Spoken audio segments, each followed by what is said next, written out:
Hola chicos, muy buenos días y bienvenidos a otro video sobre psicología clínica, y el día de hoy vamos a continuar con la metodología de la formulación clínica y las fases que le corresponden a la misma. Vamos a empezar entonces con el mismo artículo que estamos trabajando, hablando sobre la fase descriptiva. Recordemos que dentro de esta formulación hay tres fases: la fase descriptiva, la fase explicativa y la fase del modelo de intervención. El día de hoy vamos a trabajar estas fases y vamos a hallar la utilidad de las mismas de acuerdo a su preparación como psicólogos clínicos. Una utilidad que radica nuevamente en la organización de la información y en la comprensión de la misma una vez que esté estructurada y organizada. Bien, entonces vamos a comenzar con la fase descriptiva, apoyándonos en este artículo para que usted lo mire, para que usted lo observe y para que usted pues lo comprenda mucho mejor y se sienta un poco más seguro a la hora de ver que nos estamos apoyando en un texto. Dice así: primera fase, la fase descriptiva. Tiene como objetivos identificar problemas que pueda tener un consultante, identificar y operacionalizar las conductas específicas teniendo en cuenta los canales de respuesta fisiológico, cognitivo y motor, identificar las variables contextuales relacionadas con las situaciones problemáticas y delimitar las expectativas que tiene el consultante en relación con el proceso terapéutico. Tenemos 1, 2, 3, 4 puntos a tener en cuenta dentro de esta fase, puntos que de alguna u otra forma se pueden resumir aquí en esta primera tabla que nos muestra la formulación de Leonidas Castro, en donde se enseñan primeramente el motivo de consulta, los problemas, los descriptores, el objetivo general, los objetivos específicos, los indicadores de progreso, y ahí está.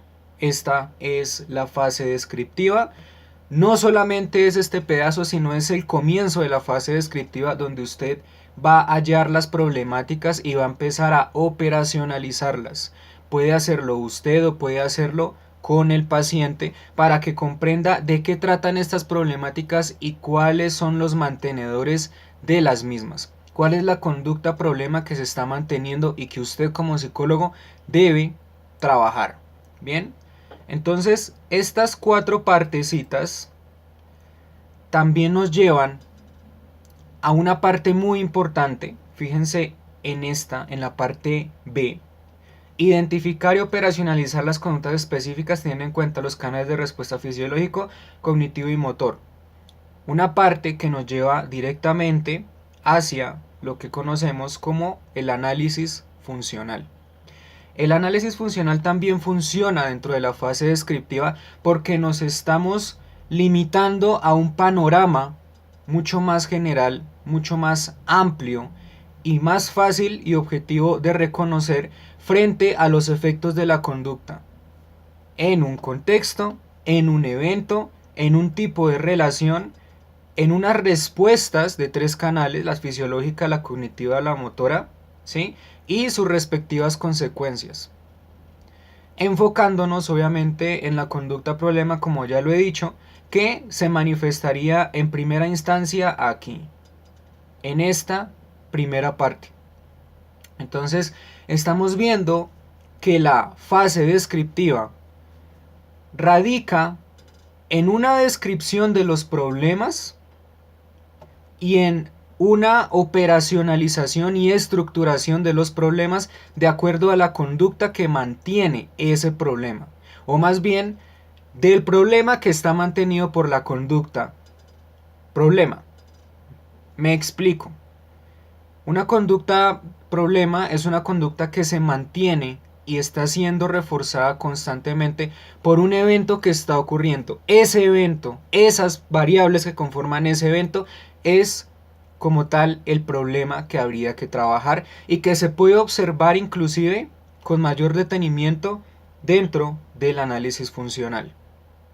Bien, es un panorama donde usted se va a dar cuenta cómo funcionan las conductas problema y cuál es su propósito. Bien, eso es la fase descriptiva de acuerdo al punto A, que es identificar los problemas que pueda tener un consultante, y al punto B, que es lo del análisis funcional, identificar y operacionalizar las conductas específicas teniendo en cuenta los canales de respuesta. Bien. Punto C. Identificar las variables contextuales relacionadas con las situaciones problemáticas. Es lo mismo que yo estoy diciendo anteriormente. Los psicólogos clínicos no solamente nos enfocamos en los diagnósticos y no nos enfocamos solamente en la conducta.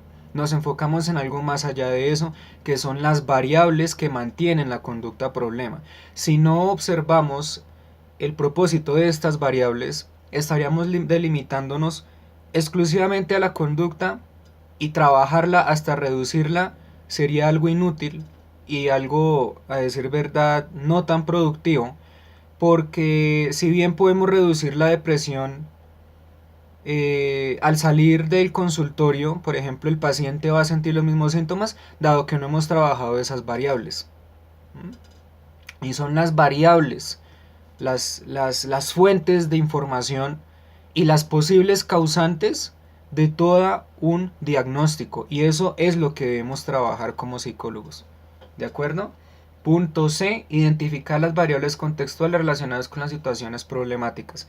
Y el punto D. Delimitar las expectativas que tiene el consultante en relación con el proceso terapéutico, que significa qué expectativas tiene el consultante para que yo pueda satisfacerlas y así hacer de estas mismas expectativas o del trabajo de las mismas unas fuentes de apoyo indispensables que permitan que el paciente vuelva a mi sesión y que permitan que el mismo paciente, a criterio del mismo, pues tenga una idea de que está progresando o no está progresando con la consulta.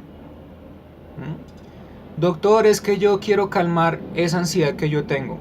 Trabaje el punto que solicita el consultante. ¿Sí? ¿Cómo lo va a trabajar usted de la forma más profesional del mundo? Viendo qué variables, viendo qué contexto se manifiesta esa ansiedad, qué variables mantiene esa ansiedad, pero no trabaje única y exclusivamente la ansiedad. Trabaje las variables que conllevan a esa ansiedad y verá que así las expectativas del consultante van subiendo cada vez más y el interés hacia su trabajo pues también. ¿Listo? Dele herramientas, dele instrucciones, dele como tips y trabájelos en consulta para que el paciente también aprenda y se dé cuenta que él también puede por él mismo mejorar esa situación en que está. Obviamente el trabajo del psicólogo no es 100% del psicólogo. Por mí hay un criterio muy importante que es 50% el paciente, 50% el terapeuta. El uno pone de su parte, el otro también, para poder superar la situación. Eso es a lo que yo me refiero. Bien. Dice, esta primera fase permite al clínico tener una delimitación amplia de la naturaleza del problema. El problema se encuentra referido a dificultades específicas para adaptarse a contextos particulares o a la experimentación de niveles de malestar que tiene como consecuencia el desajuste en una o varias áreas de vida. Y es esto otra de las cosas importantes en donde volvemos a hablar de las variables. Las variables están habitadas o habitan, mejor dicho, las variables habitan en los diferentes contextos que habita el paciente.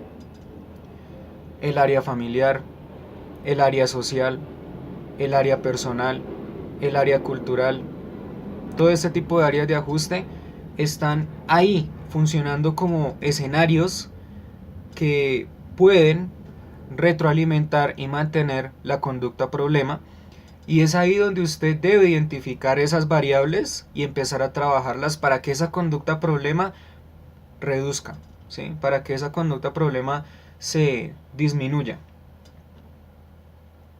Ya que algo muy importante dentro de las variables, esas variables problema que afectan el área de vida. Dice, conductas problema, reglas, valoraciones y contextos específicos. Cuando nos hablan de reglas, valoraciones y contextos específicos, especialmente reglas, nos hablan de las reglas verbales que puede tener el paciente fuera de nuestra consulta y que obedece a las mismas, cosa que puede mantener también la conducta. La conducta verbal, la conducta gobernada por reglas, es una cosa completamente poderosa que puede estar afectando la vida psicológica, la vida mental del paciente, y obviamente también es objeto de estudio. Todos los juicios, todas las decisiones, todas las frases son instrucciones que aprende el paciente para que se pueda comportar de acuerdo a las mismas y así comportarse en el medio ambiente como se comporta. Entonces es importante tener esto en cuenta, las reglas sobre todo, las reglas verbales, la conducta gobernada por reglas. Bien. Dice, finalmente, esta fase permite al clínico identificar si las expectativas del consultante pueden ser solventadas por medio del proceso terapéutico, que ya lo hemos hablado. En este punto es importante que el terapeuta evalúe el impacto que puede tener la terapia en relación con lo que busca encontrar el consultante. Bueno, hay cosas que a los terapeutas se nos salen de las manos. Por tanto, hay que ser bastante claro con el paciente si esta terapia puede o no puede tener futuro, de acuerdo a su conocimiento, de acuerdo a su experiencia y de acuerdo a todo lo que ha aprendido como psicólogo clínico y como estudiante. Si usted es un estudiante de pregrado y no está capacitado para atender una problemática de pareja, es mejor ser sincero y decirle a la pareja: no, en este momento no estoy siendo capaz, no estoy capaz, no estoy preparado en esto, entonces yo los voy a remitir a un psicólogo de posgrado. ¿Sí? Hay que reconocer que hay cosas que se salen de las manos porque no tenemos el conocimiento. Usted no puede atender a Raimundo, a todo el mundo, porque resulta y pasa que cada persona que viene a su consultorio es un solicitante que quiere mejorar su vida, y es un riesgo si usted lo hace sin los conocimientos. ¿Sí? Entonces, déjele claras las cosas al paciente, y si usted no sabe, por más de que le duela reconocer que uno no sabe, remítalo. Remitir también hace parte de su experiencia como terapeuta. ¿Estamos de acuerdo? Remitir lo hace muchos terapeutas, inclusive que tienen maestría, que tienen posgrado. Y eso hace parte del conocimiento, del quehacer psicológico dentro de nuestro oficio como psicólogos clínicos. ¿Listo? Otra cosa, si usted sabe cómo es la cuestión con el paciente y sabe qué tiene que hacer, y ya pues lo tiene bastante claro y es capaz o se siente capacitado para ayudarle con la problemática, déjele las cosas claras al paciente. Explíquele cómo va a ser el procedimiento. Explíquele cómo va a ser su metodología, con palabras en cristiano, obviamente, ¿no? Los pacientes no tienen necesidad de escucharle el vocabulario más técnico del mundo porque lo va a enredar. Sea bastante claro con el paciente y entonces dígale cómo va a ser la evaluación, explíquele bien la formulación y explíquele muy bien el plan de intervención, eso sí, con mucha amabilidad y con mucha claridad. ¿Listo? Sepa manejar bien las cosas sin necesidad de ser tan estricto y sin necesidad de ser tan aversivo, porque a veces los psicólogos, especialmente comenzando, somos bastante aversivos, algunos, no, otros somos muy tímidos y otros somos muy cuadriculados. ¿Sí?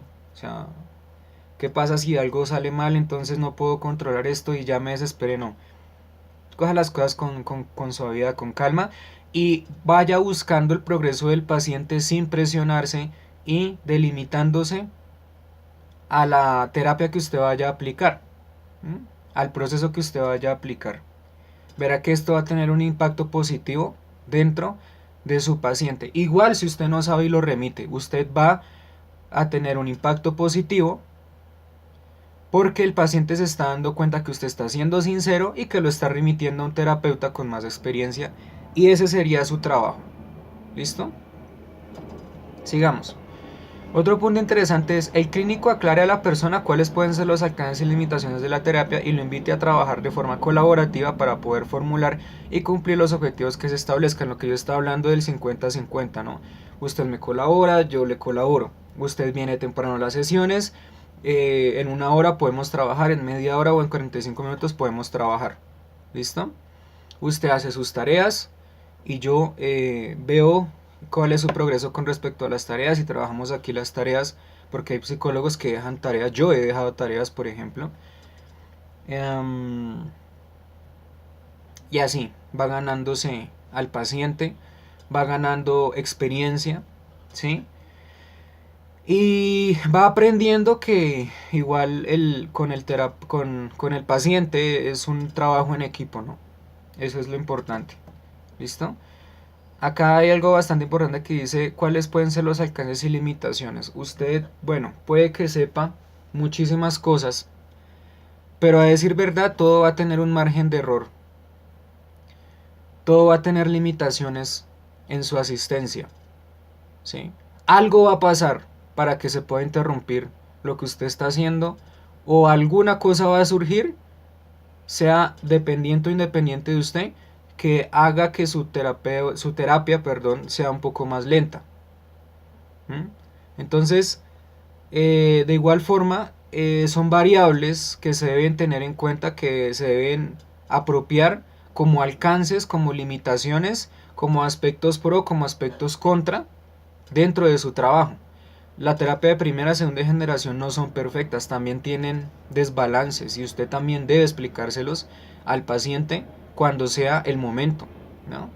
No estamos creyéndonos que somos la cura de la humanidad porque no lo somos. Las terapias tienen errores y esos errores se ven, pero esos errores se agrandan un poco más cuando suceden calamidades, cuando suceden eventos. Ay, doctor, que es que no puedo ir. Ay, doctor, es que usted es tal cosa. Es que yo no estoy de acuerdo con esta terapia. Sí, esas cosas son limitaciones que usted debe tener en cuenta y que también se les puede explicar a su paciente, sea con un contrato conductual o con un consentimiento informado o simplemente hablándolo para acordar las cosas. ¿Listo? Hay pacientes que tienen unas expectativas tan altas que creen que se van a mejorar en la primera sesión o en la segunda, pero no es así. Y eso también hace parte de las alcances y limitaciones. Se le tiene que explicar a los pacientes que es un proceso y que como tal va a haber altibajos dentro del proceso. Muy bien.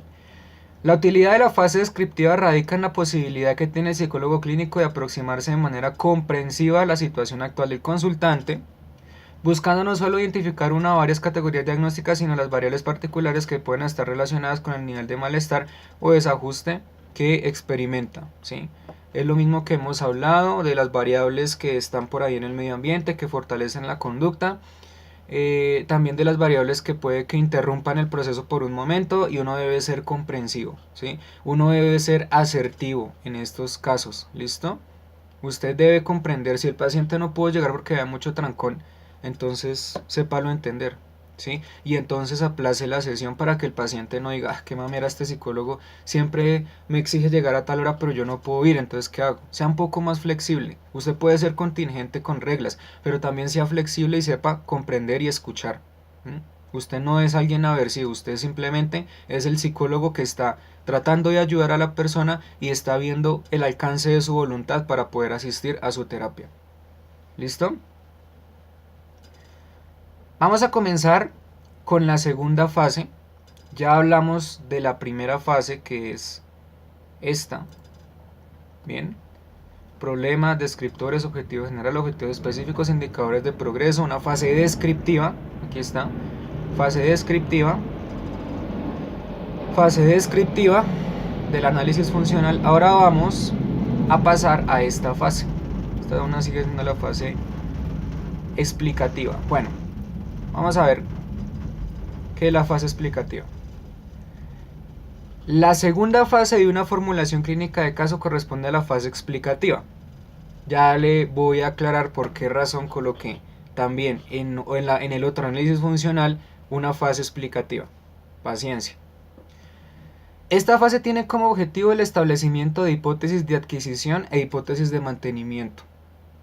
Bien, aquí es donde voy a aclarar por qué razón coloqué fase explicativa cuando el análisis funcional originalmente pertenece a una fase descriptiva. Bien, resulta que las hipótesis de mantenimiento, de adquisición, de predisposición y la hipótesis explicativa inclusive también tienen conexiones con el análisis funcional, ¿correcto?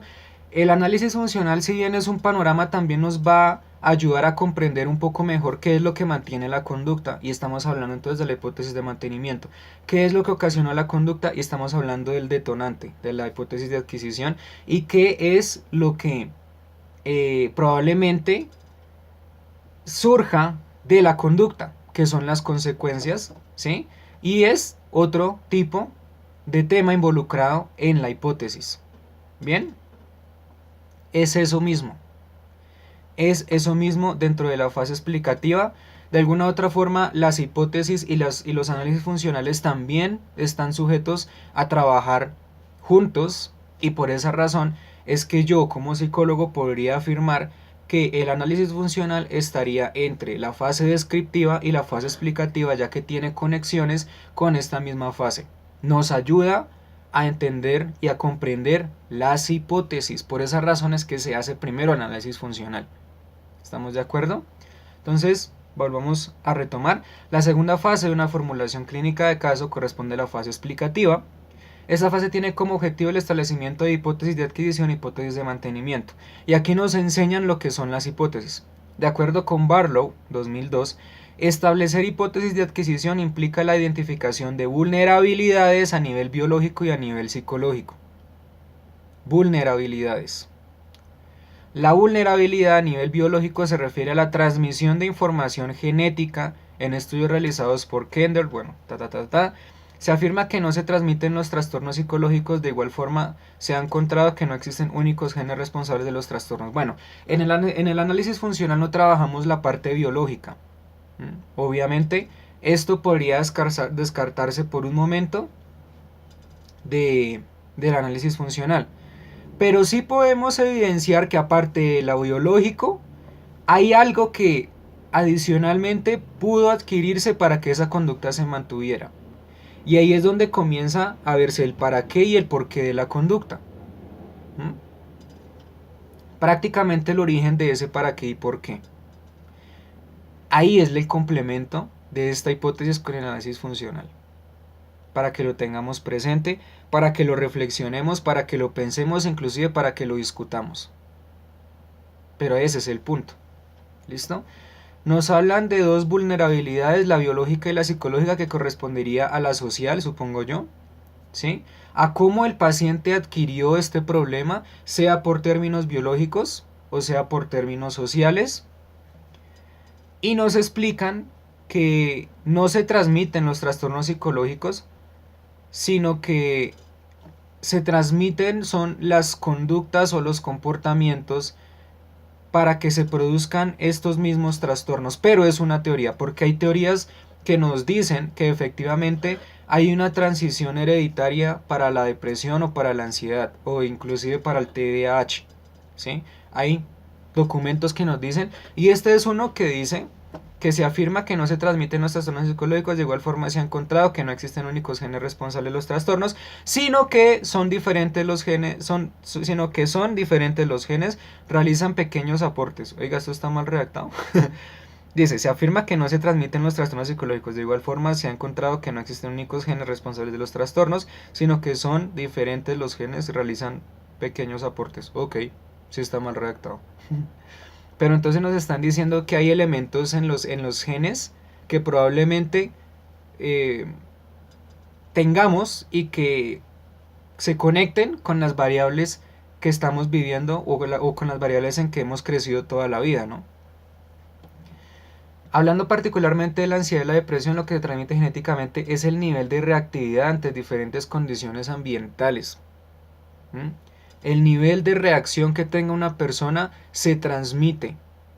Como quien dice, usted puede tener todos los trastornos del mundo, pero lo que los activa son las cosas que se viven diariamente a su alrededor.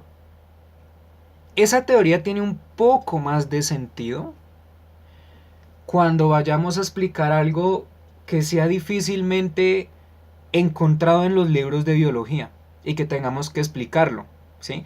Es una parte interesante que nos dice, hey, sí, tal vez tengan razón, tal vez sea una teoría viable y a decir verdad, una teoría que podría generalizar alguno que otro trastorno donde digamos, oiga, pero es que, ¿cómo explicamos, digamos, el consumo de alcohol excesivo, el alcoholismo, la drogadicción? Cómo la explicamos en términos biológicos? Hombre, pues que hay vulnerabilidades en el medio ambiente y que estas vulnerabilidades también hacen parte de esa transición genética que tenemos y eso hace que evidentemente se active el exceso de alcohol o se active el consumo de droga, aparte porque han habido familiares con antecedentes así, entonces usted ya ha tomado las conductas, comportamientos o inclusive patrones genéticos para que usted se vuelva consumidor.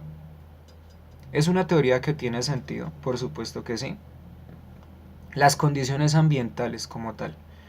Bien, es por esta razón que algunas personas al ser más sensibles tienden a establecer procesos de condicionamiento mucho más rápido que otras. Aquí es algo como algo completamente conductual lo que se está explicando, lo cual es brillante, lo cual es genial, ¿sí? Y obviamente pues da otras ideas diferentes acerca de la adquisición de las cosas por parte de lo biológico. Dice, de otro lado, la vulnerabilidad psicológica hace referencia a las experiencias previas, particularmente las experiencias de falta de control y de falta de predicción, a la interacción de contextos restrictivos donde las personas no tienen oportunidad de desarrollar ciertas habilidades personales y a las instrucciones y reglas que son principalmente aprendidas en los primeros contextos de socialización, relación con cuidadores y familiares, relación con ambientes escolares y dinámica de los primeros ambientes sociales. Es simplemente eso, un proceso de aprendizaje que se retoma del contexto y que se interioriza para comportarse de X o Y forma. ¿Mm? Aprendizaje. Yo personalmente creo mucho en el aprendizaje. Yo personalmente creo que hay diagnósticos que surgen principalmente de algo que se aprende en el pasado, ¿sí? Y que se vivió tanto que se sigue y se sigue y se sigue fortaleciendo en el presente. Yo personalmente creo que el aprendizaje es una variable muy poderosa para adquirir miles de cosas, desde cosas provenientes de la personalidad hasta cosas provenientes de cualquier vicio, de cualquier exceso, de cualquier diagnóstico. Yo creo mucho en el aprendizaje y sé que en base al moldeamiento, modelamiento, condicionamiento clásico se aprende y se adquieren cosas, tanto habilidades como defectos de uno, ¿sí? Ese es el punto del aprendizaje y creo que aquí nos lo están diciendo de una forma muy interesante. A nivel, obviamente, social, ya descartando un poco lo biológico, porque ya nos dicen que lo biológico puede que se hereden ciertas cosas, pero que se activen en el medio ambiente, pero se activan a razón de un aprendizaje. ¿Mm? Yo sí creo mucho en el aprendizaje. Y aquí nos dicen relación con cuidadores, aprendizaje con familiares, aprendizaje con ambientes escolares, con dinámica de los primeros ambientes sociales, aprendizaje en la universidad, aprendizaje con el tipo de la tienda, con el panadero, con el embolador, con el médico, con el señor que conduce el bus, con el señor que conduce el metro, con su mamá, con su papá. Todo se aprende, todo se adquiere y todo se mantiene si usted vive interactuando con esas personas o con cosas una y otra vez durante años. Ahí está. Interesante, ¿no? Así es como se podría mantener la conducta. Y esto es lo que a decir verdad le interesa a la formulación, sea de Leonidas Castro o de Muñoz y Nova. ¿Qué es lo que mantiene la conducta? ¿Cuáles son las variables que mantienen la conducta? Y cómo poder reducir esas variables para reducir a un punto muy mínimo la conducta y buscar así por así decirlo, el autocontrol para que esa conducta problema no surja, sino que el paciente sea capaz de decir, hey, no más. ¿Mm? Aprendizaje. Para mí todo es aprendizaje. Bien. Respecto a lo anterior, la teoría de diátesis estrés plantea que el hecho que una persona desarrolle trastornos de tipo psicológico presente problemas de interés clínico depende de la vulnerabilidad biológica y psicológica social, ¿sí? Y la exposición a eventos estresantes. Por lo tanto, una persona puede tener una baja vulnerabilidad biológica, Pero al estar expuesta a experiencias de vida que generan alto nivel de malestar y a situaciones particularmente estresantes, ¡boom!, surge la conducta. Tendrá mayor probabilidad de desarrollar problemáticas psicológicas. Lo que son los traumas, por ejemplo, ¿no? Tú puedes ser un niño sano, un niño muy decente, pero algo pasa en tu barrio, en tu comuna, por ejemplo, en Medellín, en la época de la violencia, claro está. Y entonces empiezas a aprender cosas nuevas por tu supervivencia, pero también por una cantidad de elementos emocionales que por defecto te llevan a convertirte en un criminal, por ejemplo. Estoy hablando de un ejemplo de la época de la violencia, por allá hace años de Colombia. Como también a un gran cantante, a un gran médico, a un gran profesional. Estamos hablando de los dos bandos para equilibrar la cosa y decir que efectivamente hay variables que nos enseñan a comportarnos siempre y cuando interioricemos mediante emociones o sentimientos o el mismo aprendizaje esas variables o lo que nos enseñan esas variables para poder sobrevivir o para poder interactuar y escalar peldaños. ¿Listo? Ser más competentes dentro de nuestra existencia. ¿Listo? Eso es. Y así es como se explica el mantenimiento de la hipótesis. ¿Sí? El mantenimiento de las conductas.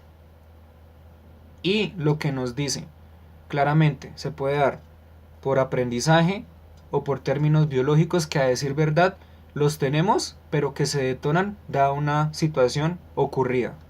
¿Mm? Eso es, entonces, la hipótesis de mantenimiento que usted debe tener en cuenta, que usted debe tener presente y, como ya lo he dicho, que usted debe justificar en su formulación. Si no la justifica teóricamente, va a perder credibilidad su formulación, pero esto ya lo hemos hablado el día de ayer. Bien. Otro punto dice, los antecedentes médicos y psiquiátricos a nivel... ok. En resumen, al plantear la hipótesis de adquisición, es necesario evaluar los antecedentes médicos y psiquiátricos a nivel familiar, las experiencias previas y los eventos proximales. Dice, al plantear la hipótesis de adquisición es necesario evaluar los antecedentes médicos y psiquiátricos a nivel familiar, las experiencias previas que han contribuido de forma significativa a la adquisición de ciertos patrones de comportamiento que resultan ser problemáticos y al establecimiento de reglas que podrían generar dificultades y eventos proximales que, dado el nivel de estrés que puedan generar, precipitan la aparición de un trastorno o un problema a nivel clínico. Bien. Adquisición de la conducta. ¿Cómo la conducta se adquirió? Mediante los antecedentes médicos y psiquiátricos a nivel familiar, las experiencias previas que han contribuido de forma significativa a la adquisición de ciertos patrones comportamentales y eventos proximales que, dado el nivel de estrés que puedan generar, precipitan la aparición de un trastorno o un problema a nivel clínico. De alguna u otra manera, como ya hemos visto, la hipótesis de mantenimiento y la hipótesis de adquisición se mantienen como dos hermanitas. ¿Sí? En una nos preguntamos cómo se adquirió la conducta y en otras qué mantiene la conducta, y en ambas estamos viendo que efectivamente el aprendizaje está implícito y explícito. Antecedentes médicos y psiquiátricos a nivel familiar nos lleva a pensar en algo biológico. Experiencias previas que han contribuido de forma significativa a la adquisición de ciertos patrones de comportamiento que resultan ser problemáticos, estamos hablando del aprendizaje, y eventos proximales que, dado el nivel de estrés que puedan generar, precipitan la aparición de un trastorno o problema a nivel clínico, que estamos hablando ciertamente de lo social, o sea, algo que en el ambiente detonó y que se generó a nivel conductual. Ahí está, como punto de partida tanto de la hipótesis de mantenimiento como de la hipótesis de adquisición, para que usted lo tenga en cuenta. Estas dos hipótesis son, por así decirlo, las hipótesis más interesantes que en la formulación de Leonidas Castro se puedan trabajar. Luego está la hipótesis explicativa, que usted también la puede trabajar tanto en la formulación de Muñoz y Novoa como en la Leonidas Castro, pero en Leonidas Castro se van a trabajar más que todo lo que pasó al adquirir la conducta y lo que mantiene la conducta. ¿Listo? Aquí nos hablan de otro punto interesante de la fase explicativa. Dice, también implica el establecimiento de las hipótesis de mantenimiento, que son aquellas que permitirán comprender las razones por las cuales, a pesar de los múltiples intentos del consultante por resolver sus problemas, el nivel de malestar o insatisfacción se sigue presentando. Las hipótesis de mantenimiento se conciben como aspectos relevantes que se articulan directamente con el plan de tratamiento debido a que explican el mecanismo mediante el cual los repertorios problemáticos actuales se conservan. El objetivo del plan de tratamiento siempre será atacar, atacar y atacar la hipótesis de mantenimiento. Ya no nos interesa tanto qué fue lo que la adquirió, sino qué es lo que la mantiene para poder reducirla hasta el punto más mínimo. ¿Listo? La formulación de las hipótesis de mantenimiento podrá variar de acuerdo con el enfoque teórico asumido por el psicólogo clínico. Es decir, hay definiciones de hipótesis de mantenimiento dependiendo del enfoque que usted elija. Probablemente yo estoy diciendo algo que usted diga está mal. Mientras que hay otras personas que de acuerdo a mi enfoque opinen lo mismo. ¿Sí? Pero lo que le interesa a Leonidas Castro no es una guerra de definiciones, no es una guerra de conceptos, simplemente es cómo se puede trabajar la conducta sin importar qué enfoque sea, sin importar qué definición tengas acerca de la hipótesis de mantenimiento. ¿Cómo se puede reducir esa conducta problema y así sacar adelante al paciente? Y aquí nos lo dice. Asumir una postura transdiagnóstica que se orienta al análisis de procesos psicológicos básicos, como es el caso de la propuesta realizada por Castro, en el cual no se busca privilegiar ninguna postura teórica, sino por una parte basarse en los datos de las investigaciones de las ciencias biológicas, las ciencias cognitivas y las ciencias del comportamiento. Pilas que aquí estamos encontrando tres cosas en una sola.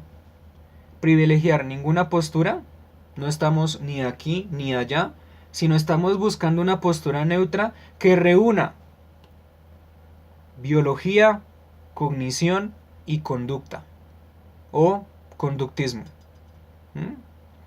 Que reúna estos tres pilares que de alguna otra forma son los pilares de la vitalidad comportamental del ser humano. Una postura transdiagnóstica.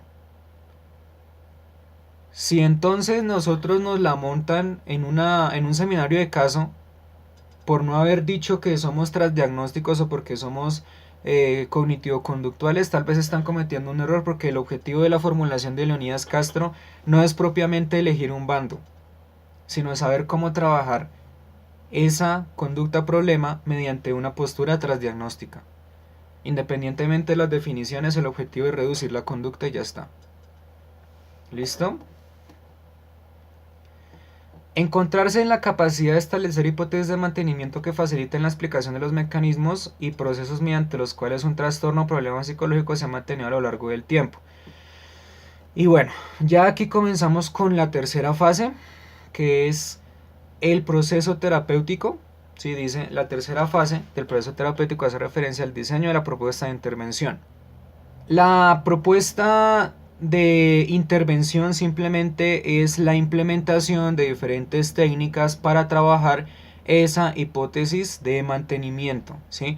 Usted puede elegir terapias de primera, segunda o tercera generación para que pueda trabajar esta conducta problema, estas variables, el mantenedor, y así pues empezar un proceso de aprendizaje también para que el paciente se dé cuenta de lo que aprende en consulta, de lo que puede adquirir de la misma y cómo son los resultados a largo plazo con respecto a su motivo de consulta y a las expectativas que tenga. ¿Estamos de acuerdo? Es eso, la tercera fase, y la podemos ver aquí. Metas y actividades clínicas. ¿Listo? La hipótesis de mantenimiento, la hipótesis de adquisición y comunidad de análisis funcional pertenecen a la fase explicativa. Y ya llegando a las metas y actividades clínicas, pues es importante que usted encuentre tres formas para poder ampliar su tratamiento y que las diligencie: la hipótesis de mantenimiento, metas clínicas generales específicas y las actividades que podrían ayudar a la reducción de lo que mantiene la conducta, ¿sí? Usted puede aumentar conductas positivas para disminuir conductas negativas. Tantas cosas, puede trabajar reemplazos de conductas inadaptativas por conductas adaptativas, pero eso ya va más allá en su criterio clínico, ¿sí? Bajo la ley de su supervisor, bajo la ley de las teorías científicas, y si usted es un profesional en psicología, bajo lo que ha aprendido de esas leyes desde que usted era un estudiante hasta que usted llegó por vez primera a aumentar su, su experiencia profesional. ¿Listo? Bien, yo creo que vamos a dejar hasta aquí. El próximo video tratará justamente de las metas y actividades clínicas que nos lo hablan en el artículo. Aún hay más cositas que trabajar, aún hay más cositas interesantes que leer y las vamos a tener en cuenta mucho más adelante. Muchísimas gracias por su atención, que estén muy bien, que Dios los bendiga y recuerden que la hipótesis de mantenimiento es lo que siempre vamos a trabajar en la formulación, y que esa hipótesis de mantenimiento está liderada, o mejor dicho, está fortalecida más bien por variables contextuales que nosotros debemos revisar. No nos limitemos única y exclusivamente a la conducta, sino a esas variables para poder ayudar al paciente de una mejor forma. Chao pues.